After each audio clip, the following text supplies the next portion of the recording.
आपण टीओडीच्या बाबतीमध्ये पुनर्विचार करणार का, हा पहिला प्रश्न.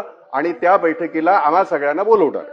माननीय सभापती महोदय, पहिल्यांदा आपण हे समजून घेतलं पाहिजे की टीओडी हा डिमांड साइडचा टूल आहे. डिमांड मॅनेजमेंट करण्याकरता हा टूल आपण तयार केलाय. विजेची उपलब्धता जेव्हा जास्त असते आपल्याकडे त्यावेळी आपण टीओडी लावत नाही. जेव्हा विजेची उपलब्धता कमी असते त्याच वेळेस तो टीओडी लागतो.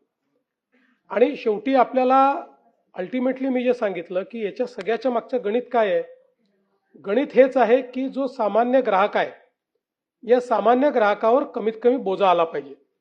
आता याच्यामध्ये आपण जर बघितलं तर साधारणपणे महाराष्ट्रामध्ये आत्ता जी काही इन्व्हेस्टमेंट आपण सोलरमध्ये आणि रिन्युएबलमध्ये केली आहे, साधारणपणे 2029-30 मध्ये आपण 22 पासून मोठ्या प्रमाणात हे सुरू केलं. 29-30 मध्ये महाराष्ट्र असं राज्य असेल की 22 साली आपल्याकडे रिन्युएबल आपल्या एकूण जी काही वीज आहे त्यामध्ये 15% रिन्युएबल होतं आणि बाकी सगळं फॉसिल आणि इतर आपलं हे होतं. ते आता आपण 38,000 मेगावॅट आपली तयार होते. त्यामुळे 2029-30 मध्ये आपली 52% वीज ही रिन्युएबल मधनं येणार आहे.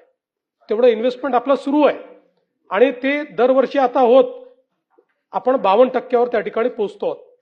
आता यातला जो महत्वाचा मुद्दा आपण मांडलेला आहे टीओडीच्या संदर्भात, जसं मी आपल्याला सांगितलं, आता बॅटरी, कारण आम्ही स्वतः MSEDCL म्हणून मोठ्या प्रमाणात बॅटरी स्टोरेज तयार करतो.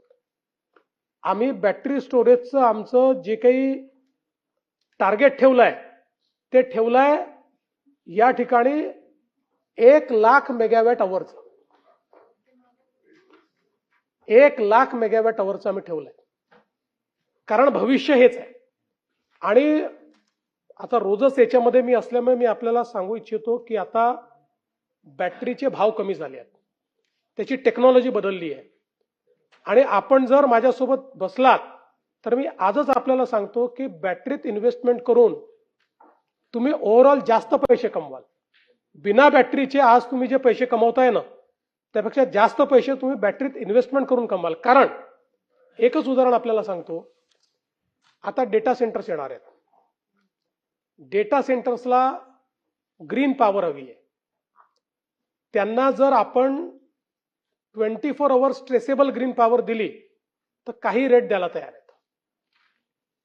त्यामुळे आज जर आपण बॅटरी स्टोरेजेस तयार केले तर ही सगळी जी पॉवर आहे ही पूर्णपणे कन्झ्युमेबल, म्हणजे आपण जर आपली ट्रॅजेक्टरी बघितली तर पुढच्या काळामध्ये इतक्या मोठ्या प्रमाणात पॉवरची खपत आहे आणि ती ग्रीन पॉवर आपल्याला हवी. म्हणून मी आपल्याला ऍडवाइस करीन आणि आपल्या माध्यमातून सगळ्यांना ऍडवाइस करीन, वाटल्यास आवश्यक असेल तर ही ऑफिशियल बैठक बाजूला असू द्या, पण एकदा समजून घेण्याकरता माझ्यासोबत बसा.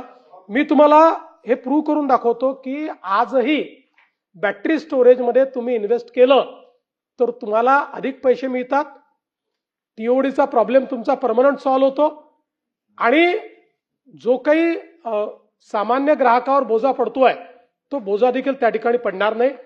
त्यामुळे आत्ता तरी टीओडीची भूमिका जी घेतलेली आहे ती सामान्य ग्राहकाला डोळ्यासमोर ठेवून घेतलेली आहे. याच्यात जर अजून काही कोणी सोल्युशन सांगितलं की ज्यातनं सामान्य ग्राहकाचा फायदा होतोय, जरूर विचार करू. आपला काही त्याच्यात प्रेस्टिज इश्यू नाहीये.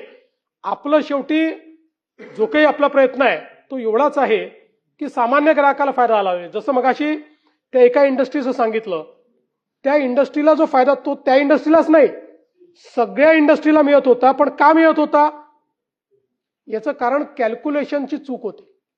म्हणजे त्याला तर फायदा मिळाला असता पण वर्षभराने सामान्य ग्राहकाचं बिल 1.5 पटीने वाढलं असतं. कारण तुम्ही एकच एंट्री 2 ठिकाणी पकडली होती. 40,000चा फायदा इकडे दाखवला होता आणि इकडे दाखवला होता. आता 40,000 कोटीचा जो फायदा स्वस्त वीज आपण खरेदी केल्यामुळे आपल्याला जो मिळतोय तो जर आपण 80,000 कोटी पकडला तर उद्या ज्यावेळेस ट्रूइंग अप होईल त्यावेळेस त्याची वसुली कोणाकडनं होईल, ती वसुली सामान्य ग्राहकाकडनं होईल. हे आपण MERCच्या लक्षात आणून दिलं म्हणून त्यांनी ते रद्द केलंय. त्यामुळे त्याच्यामध्ये जो त्यांना मुनाफा मिळाला पाहिजे त्यातनं आपण बाहेर नाही पडलो. चुकीच्या आकडेवारीच्या आधारावर तो निर्णय MERCने घेतलाय. पण मी निश्चितपणे आपल्या सगळ्यांसोबत स्पेसिफिकली टीओडी आणि ग्रीड सपोर्ट चार्ज या संदर्भातली एक बैठक घेईन.